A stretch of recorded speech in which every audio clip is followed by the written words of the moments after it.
What's up, everybody? My name's Big Cam and welcome back to another Comically Boston episode 274, and we're back on another Monday for the weekly nerdy news and catching you up on everything that happened over the last week and any updates and stuff that came out. Not a crazy big news week, but some interesting topics that we can theorize about.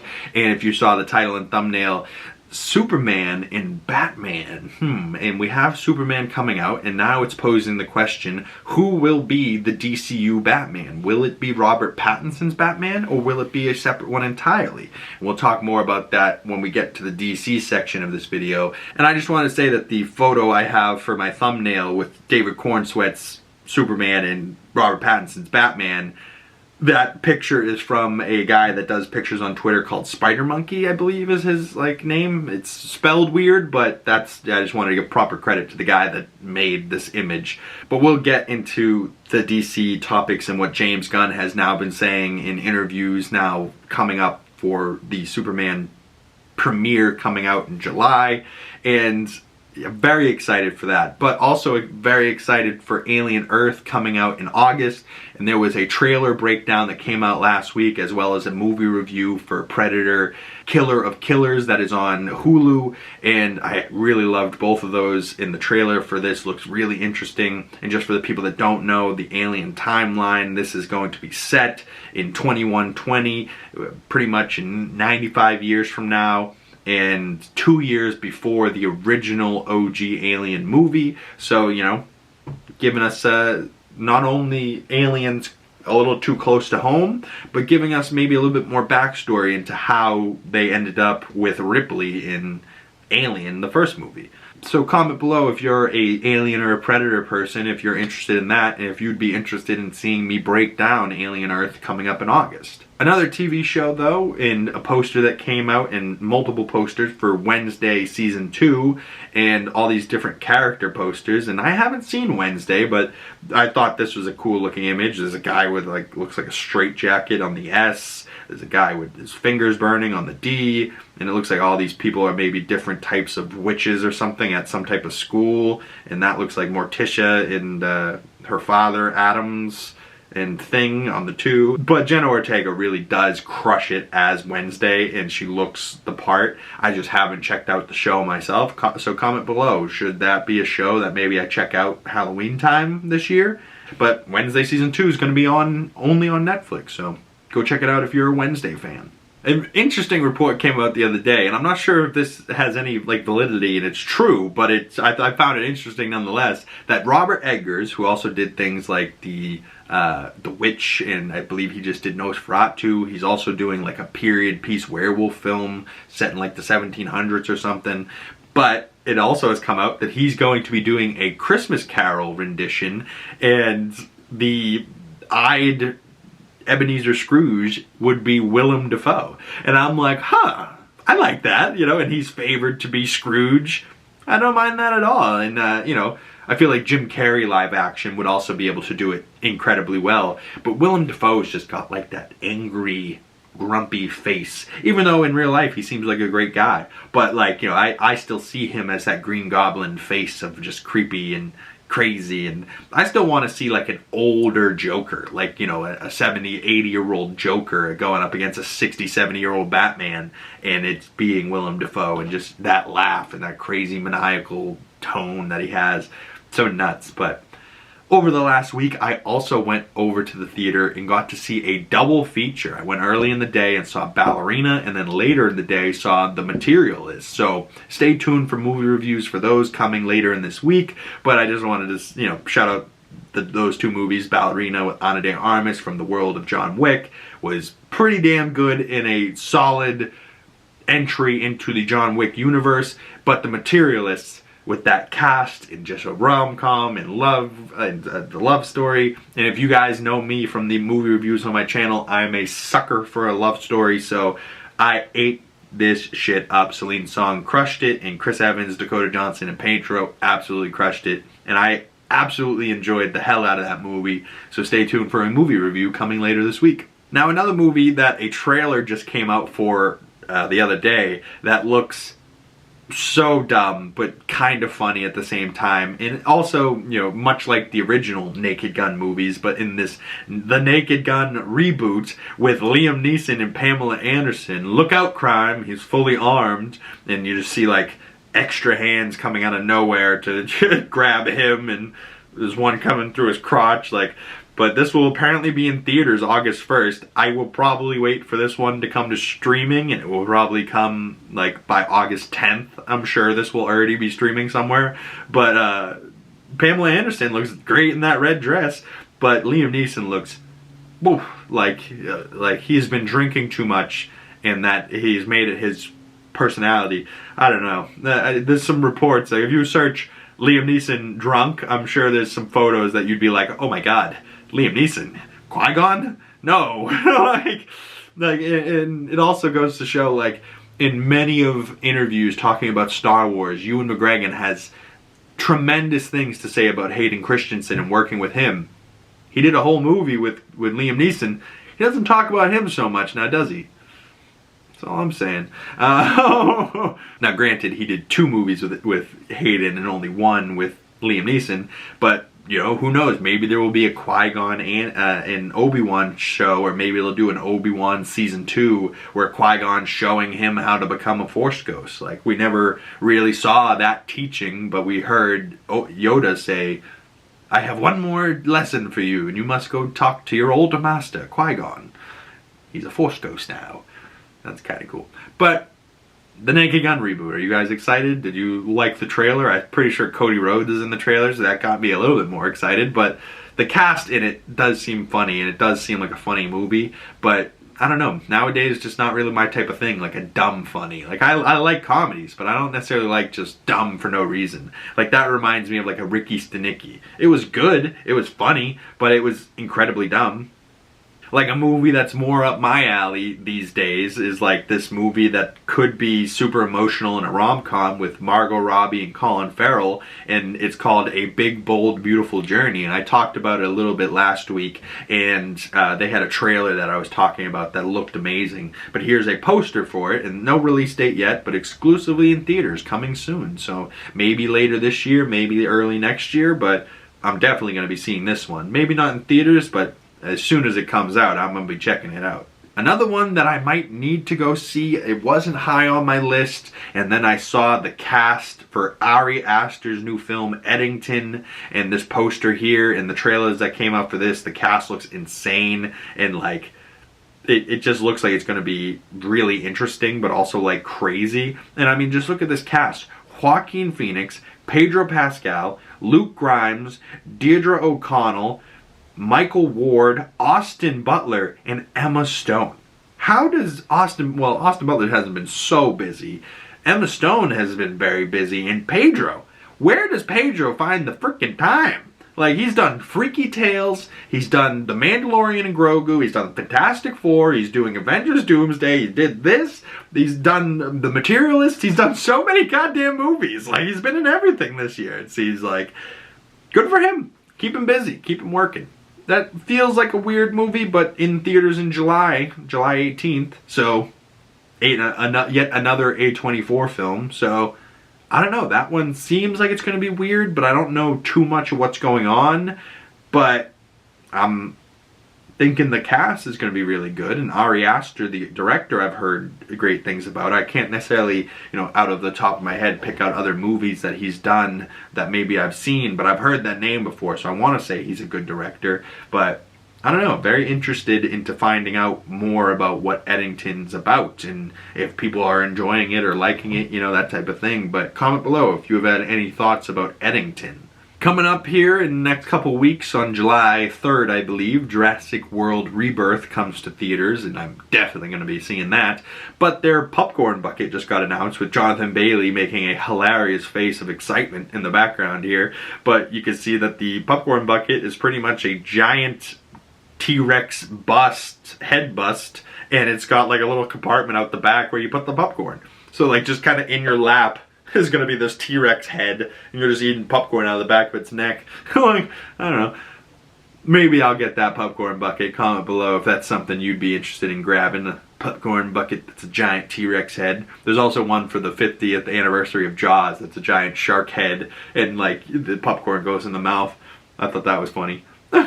Later this week, there will also be a movie review coming out for How to Train Your Dragon, the animated 2010 version. I had never seen it, but after hearing the hype about the live action How to Train Your Dragon and how good a reviews that's getting and how much money it's already made, I'm kind of interested in to see the cast interviews and them going around, and the kid that is playing Hiccup and the girl that's playing Astrid and Stoic being Gerard Butler still.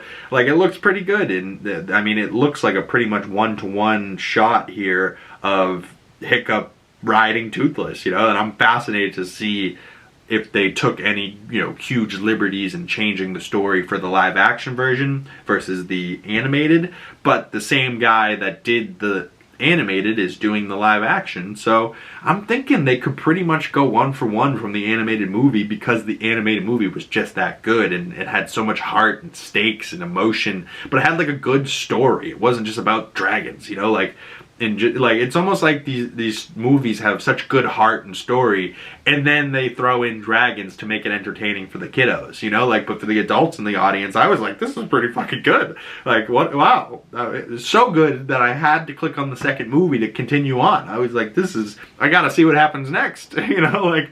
But How to Train Your Dragon live action's Rotten Tomato scores at the current moment is sitting at a 76% critic score with 153 reviews.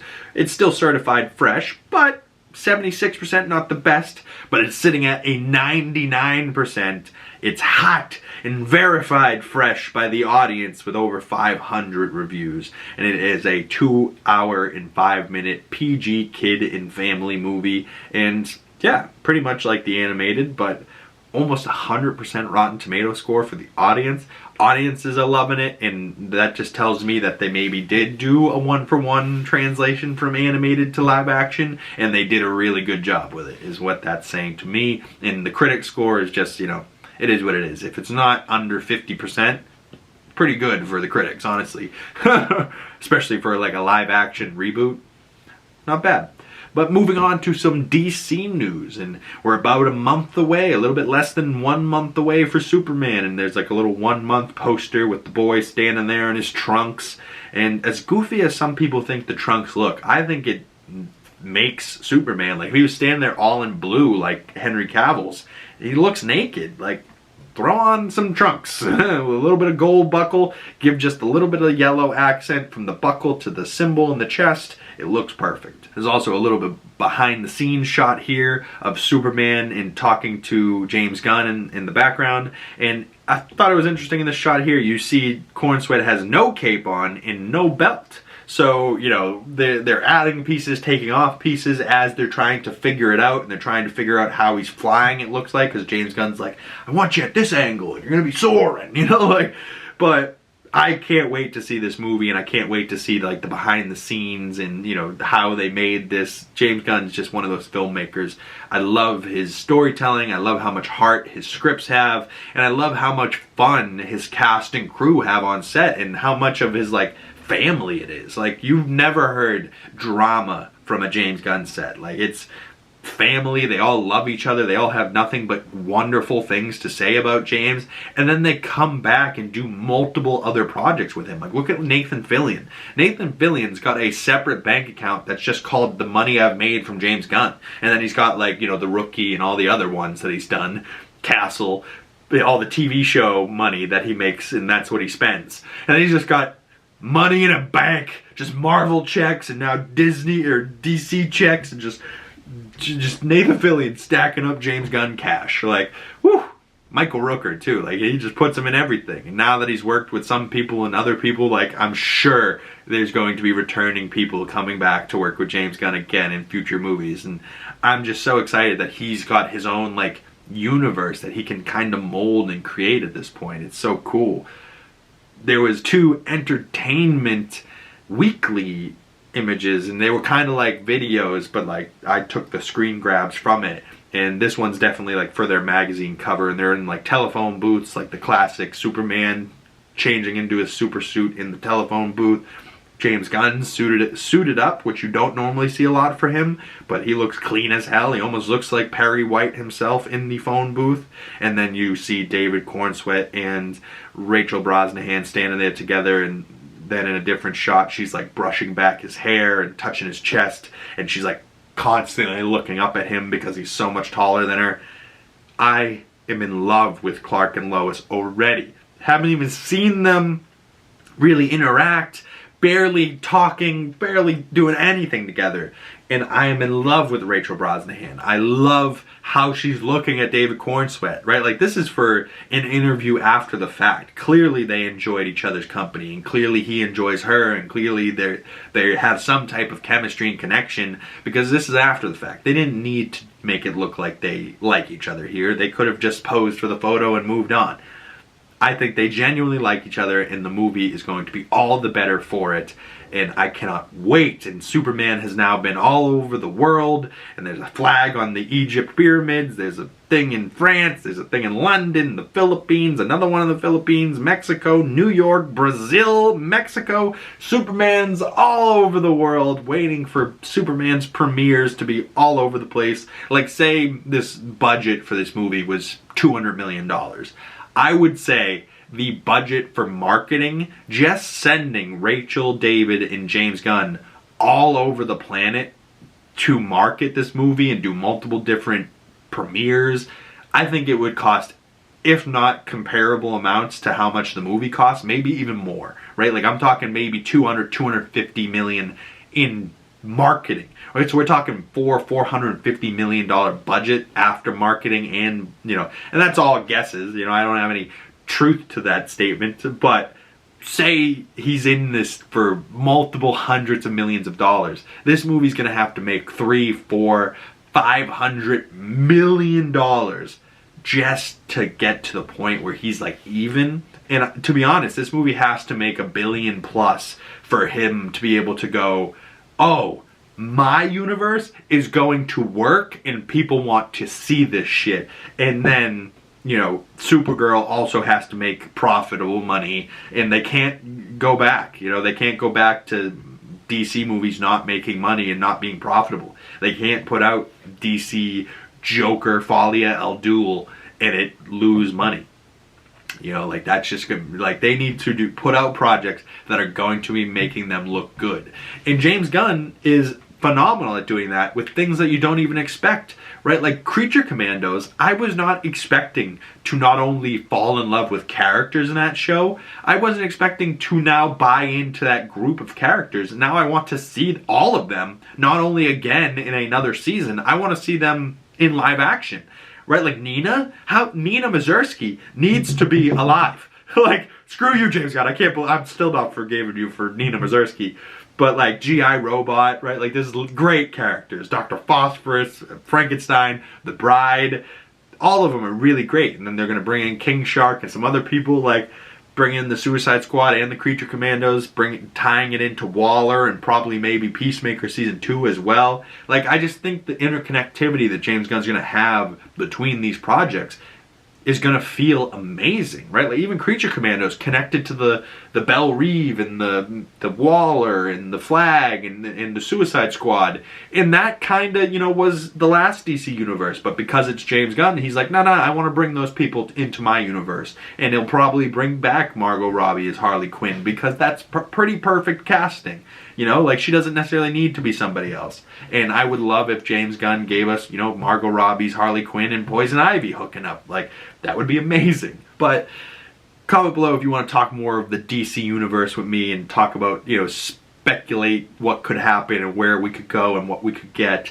I love thinking like that. But getting back more onto topic, there's a few different theatrical posters for Superman. This is an IMAX poster here, and James Gunn film, Look Up, and they're like sitting on the moon looking at Earth, him and Krypto. It's a very cute image. There's a Dolby Cinema with Superman, and like, he's flying so fast that his cape's leaving like a red streak in the sky, and you can see the Dolby Cinema DD in the middle of the sky there.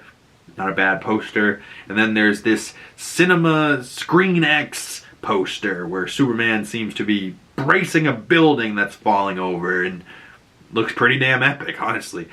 But there was a Superman trailer, the like final teaser trailer, just a final trailer that got released last week that I did a trailer breakdown for. And just a little detail that I forgot to mention was that Guy Gardner is like using his powers in that clip, and he uses the Green Lantern powers, and one of the powers is a middle finger flipping over a tank. And I just thought that was hilarious, but I forgot to mention it in my trailer breakdown.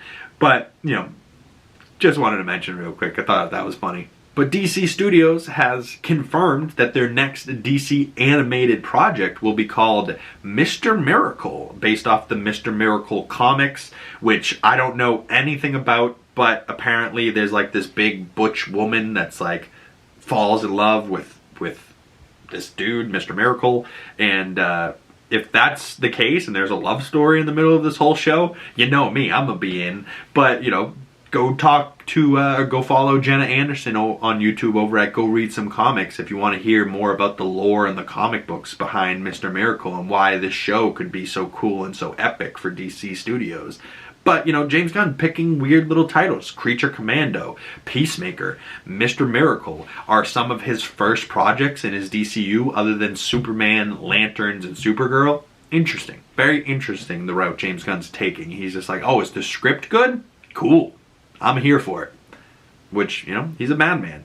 But, you know, other than stuff that we know that's confirmed coming, like Supergirl with Millie Alcock, Lanterns, Clayface is also confirmed, Peacemaker Season 2 is coming in August. You know, there's things that have been confirmed. And now that Superman's, you know, almost out and James Gunn's been asking, you know, getting asked questions in the press, like, hey, where is the next, what's the next thing coming? And what are you working on after Superman? And he has currently said that he is not writing the scripts himself, but the writers, he is helping write the Wonder Woman and Batman movies. And the Batman and Wonder Woman movies are separate from the Paradise Lost Wonder Woman show that got announced years ago, so that's still in the works.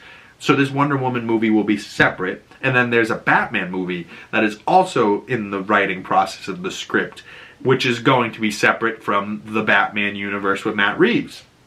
And he just said this morning, actually, that Matt Reeves' script is not ready yet, and he is slow and writes slow, and to give him time. And James Gunn seems to be giving him all the time he needs to, because he's excited to read this script that he knows is probably going to be really good. But if Matt Reeves needs time, give that man time. And he goes, people are so mean on the internet, you know, where's the script? Oh, it's canceled because Matt Reeves hasn't turned in a script yet. And he goes, no, like, it will be out when it's ready. Like, James Gunn is not rushing anything out because we want it, which I, you know, stand to your balls. Hold your cojones tight, James Gunn. You got this. You got it, baby.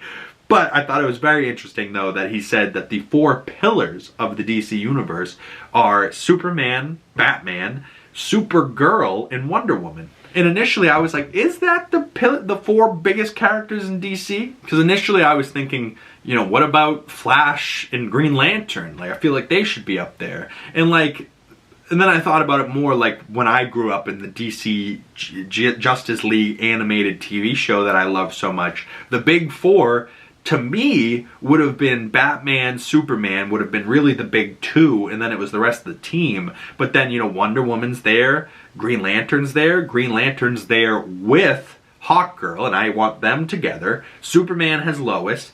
Batman and Wonder Woman kind of hook up a little bit. Like, I kind of like that as well. Like, my Justice League is not only a team, but they're also kind of fucking each other. You know, they're hooking up. They have these little love romances going between each other, and they seem like they shouldn't work, but they do, you know, and like Jon Stewart's with Hawkgirl, and Superman is with his reporter Lois, but then Batman, and, you know, who doesn't want to be with anybody, kinda is also with Catwoman, but with Wonder Woman at the same time, you know, and he doesn't want to be with Catwoman because she's a thief and a burglar, but she also kind of gets him.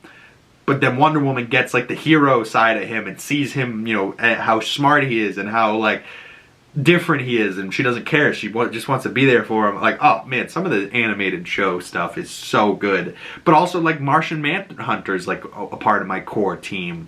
But if it's going to be Supergirl, Batman, Superman, and Wonder Woman, that's a pretty solid big 4. You know, you got 2 girls, 2 guys, pretty even. You know, one of them's pretty even power set with Superman. You know, out of those big four, Batman's the only one that's just a normal guy. You know what I mean? Like, he's gonna be like, I feel not adequate enough. You know, like, I feel normal. But the Batman is also confirmed that it's not going to be campy and funny. Like, you know, it's not going to be Adam West Batman, but it's also not going to be the Batman Robert Pattinson, where it's super grounded and realistic, where it's going to be grounded in the sense that it's going to have realistic character traits and behaviors, but they're going to be in this like fantastical space or this world that's like going to fit into James Gunn's DCU of, you know, at least this first phase is going to be gods and monsters.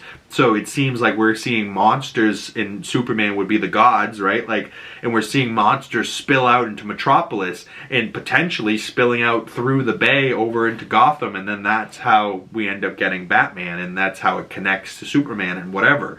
I am expecting to see Millie Alcock's Supergirl in this movie as a cameo or maybe a post-credit scene, but I'm definitely expecting her to be there, you know, setting up her movie, and Lobo and Jason Momoa will be in that, so like, very, very cool stuff there.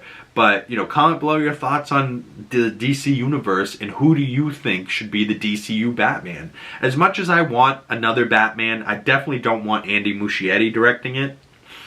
You know, especially after The Flash, you know, which necessarily wasn't his fault. It was kind of Ezra Miller's fault. But, like, I don't necessarily love what he did with that work. Where if James Gunn said he was directing Batman, I would be so in. You know what I mean? Like, and I feel like that's what he should be doing. He should be either directing a Wonder Woman movie, or Batman should be his next thing. Or maybe he's focusing his attention on just doing Justice League, right? And he's just, you know, overseeing everything else. But he has said that he is focusing on what comes after the Superman for his next project. And he said it might not be a Superman 2 and it might not be a Justice League movie, but there's definitely something after. And he didn't say necessarily that it wouldn't be Justice League. He just didn't say it would be another Superman. Like, it wouldn't be Superman 2. So maybe Justice League, maybe Justice Gang, maybe something. Team up. Maybe a Batman and Superman instead of Batman versus. Who knows? Maybe Batman and Supergirl. That's a team up there. Who knows? I have faith in James Gunn to create his universe. And if it is a different Batman and he's got like the Bat family and the Bat kids, that would be great. My guess for that casting is still Alan Ritchson, Reacher. I think he's got, you know, he's just big and huge. I think he would fill the suit amazing and give us like a different look than Robert Pattinson. But if they want to go with that Matt Reeves universe, it would be really cool to see this bright and colorful, super fantastical universe with this super dark and grounded universe, and seeing them together would be interesting. But comment below your thoughts. Would you rather an older Batman with a Bat family with this younger Superman? Or would you rather this younger Superman with a comparable younger Batman? Right? Like, the biggest plus for me with the Batman and this Superman, although the worlds being so polar different, would be weird to see them go together, but also might be the perks on how it would come together. You know, all of a sudden Batman's sitting there trying to fight a flood and a bombing and a serial killer and a mad penguin, and all of a sudden Superman flies down. You'd be like, holy shit, right? Like, it would be insane.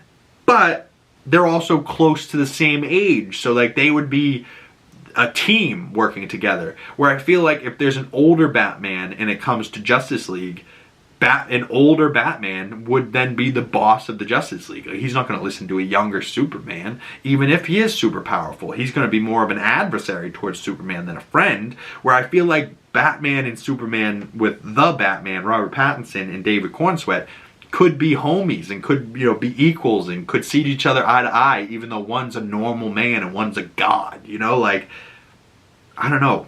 To me, my Batman and Superman is still Kevin Conroy Batman talking to that animated Superman. And I don't know who voices that animated Superman, but when I picture Superman, that's the voice I hear. Come on, brute. You know, like, he's got just, I can't even do it. He's just such a beautiful, nice voice.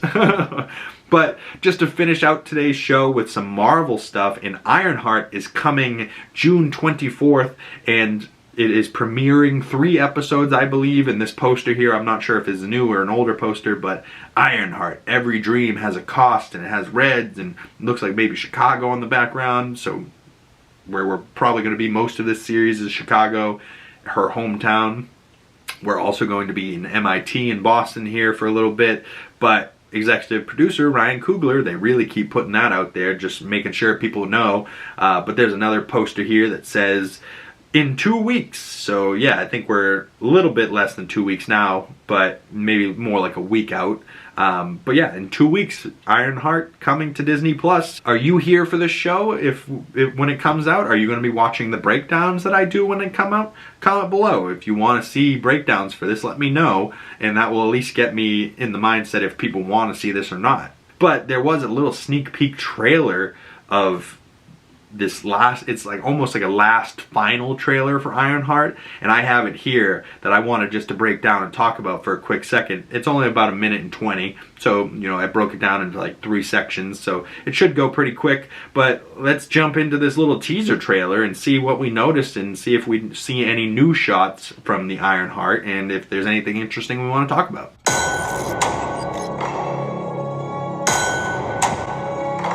My stepdad used to say the best way to know a thing is to take it apart, put it back together, and you can see what it's really made of.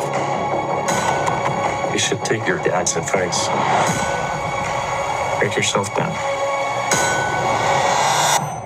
See what you're made of.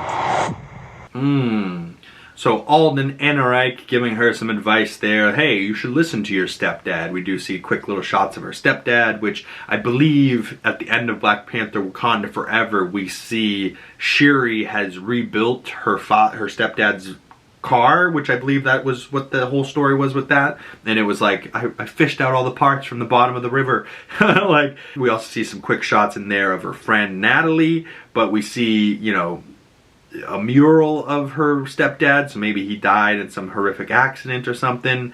We see, it looks like maybe Riri's mom hugging her and, you know, being there for her, and she's crying. I don't know, man. This show, I feel like it's going to be really good, and also interesting because, like, I don't know really what it's about, but I think it's going to be set in present day 2025. So, like, when this show is coming out, I think it's set, you know, right now. Where some of the, like, ever since that Endgame 5-year time jump, it's hard to know when this thing's taking place. But I do like, you know, now that we've waited the 3 years since this could have came out, now we're kind of on to present date when Riri's doing all this, which I do appreciate. But so we hear just the shots of her banging metal on an anvil, just like the original Iron Man, and oh god, I can't wait to see an iron suit back in the MCU. Like, as much as, you know, it's nice to see Sam Wilson in his his Falcon wings as Captain America, he's still kind of got the same vibe as before. He's just using the shield now, and he's got a different colorway on his suit. She's not only going to be a different gender, right? So she's going to be a female iron suit, right? Kind of more like Pepper Potts' suit.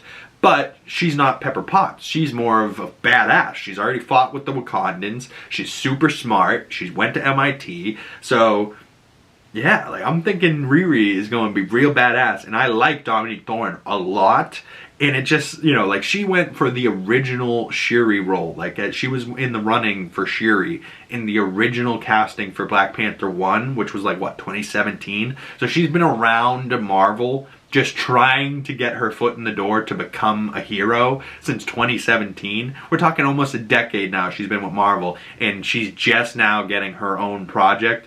And like, it took her till what, 2023 for Wakanda Forever, like, to get just a taste of the movie, like just a piece. And she's not even like a huge role. She's just in there a little bit, you know, like, well, there is a devastating scene where she gets saved, and oh, heartbreak. But really good nonetheless. I'm excited for this, but let's check out the next portion of this trailer. Here goes nothing. If I'm gonna protect people, I gotta start thinking outside the box. Out of all the things you could have built, with that big brain of yours, why this? Because I have to. What? Oh my my God, what a crazy section of clip, right? So he's like, maybe you should rebuild yourself and see what you're made out of. She goes, okay, here goes nothing. And we see like a shot of the suit lid closing down, the eyes lighting up, which just looks awesome and looks pretty practical as well. But the suit taking off into the air looks pretty decent. But it seems like these guys are like hunting down resources, and she's maybe going to be working with some of them at some times because she's got to think outside the box. But then she also seems to have like this holographic material. I don't know.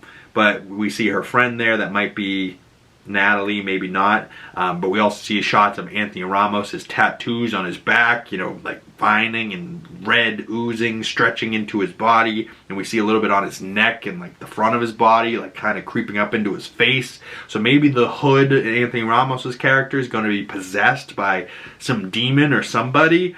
Or maybe he's like reading the Darkhold or something and it's doing something to him. Maybe he's reading some other magical dark book. But we do see in a different trailer that his like gun has like magical abilities and he like can curve a bullet, you know, so interesting there. We see a shot where like the camera flips up upside down and everyone in the room feels stunned, so maybe something just happened there. But we also see like a magical burst coming out of her suit and magical symbols, and then it says this 6-episode event. So if it's dropping 3 episodes on its premiere and then it's going to have maybe week per week after that, I certainly hope they don't do any bundle drops after that, so we at least get a month, right? Like it would be nice to have 3 episodes and then 4, 5, 6, so we get 4 weeks of Ironheart rather than just all at once. You know, like I hate when they drop it all at once. You know, even the 3 episodes at once is going to be a bit of a struggle to break down. I'll probably do 1 episode at a time, but yeah, look, it's so crazy that she's going to be having magic in her suit, and then like Anthony Ramos walking up through the shadows, through like the dust,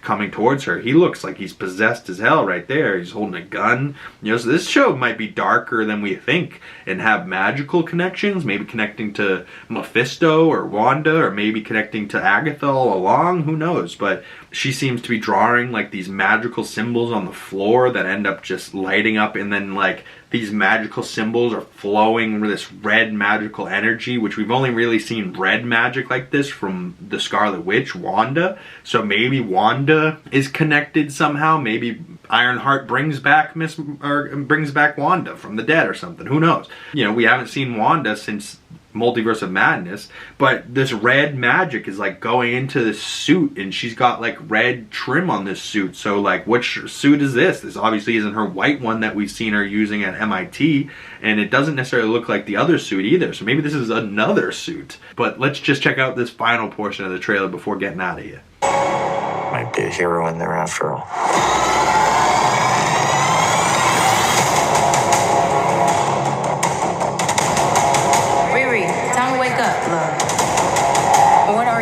Your greatest creation yet. Who the hell else would it be, bitch?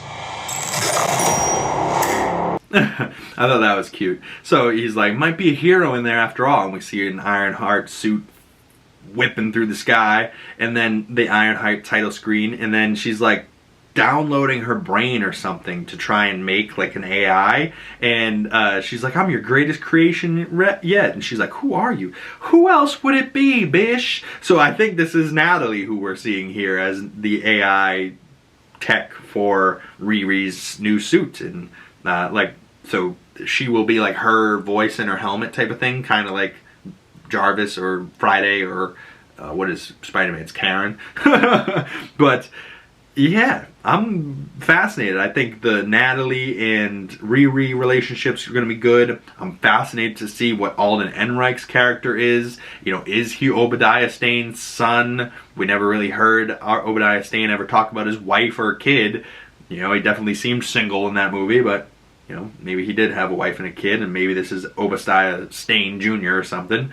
But Anthony Ramos is magic and Red Hood and dark, and there's weird tattoo stuff going on. I don't know. I'm very interested in this. Like, I don't know why I'm so interested in this, but I am. And then there's the shots of the magic, and like, why does she have magic in the HUD of her helmet? Why does she have magic creeping into her suit from the floor? Why does she have magic bursting out of her suit? Like, who is she fighting that she needs magic? Why? Like, is this just fighting Red Hood? Why does she, like, look at this shot. She looks like Doctor Strange wielding goddamn magic in an Iron Man suit. Like, this is so sick. Like, anybody that's like, oh, this looks dumb, you're just a hater. I don't understand what's not sick about this. I just don't understand what's happening, but I will in a couple weeks. But, like, why is Ironheart wielding red magic or, like, orange magic? Like, why? What is she doing? I gotta find out. I gotta know. And also just the Natalie, like, comic book references is you know, a nice little tie-in there as well. But, like, Anthony Ramos being creepy with his tattoos is also, like, interesting to me. I'm a big tattoo guy, clearly. So, you know, the fact that they're bringing tattoo into, like, a character story, I'm here for. But comment below your thoughts on everything we talked about today. The posters, Superman, DC, the big four of DC's James Gunn universe, Ironheart. I'd love to hear your thoughts. If you've made it this far and you'd like to support the channel, best way of doing that, clicking the links down in the description below, liking this video, subscribing if you're new, hit that bell so you don't miss future Comically Bostons and you see the weekly nerdy news when they drop and you'll get the notifications. But once again, my name is Big Cam. I will see you beautiful people in the next one. Peace!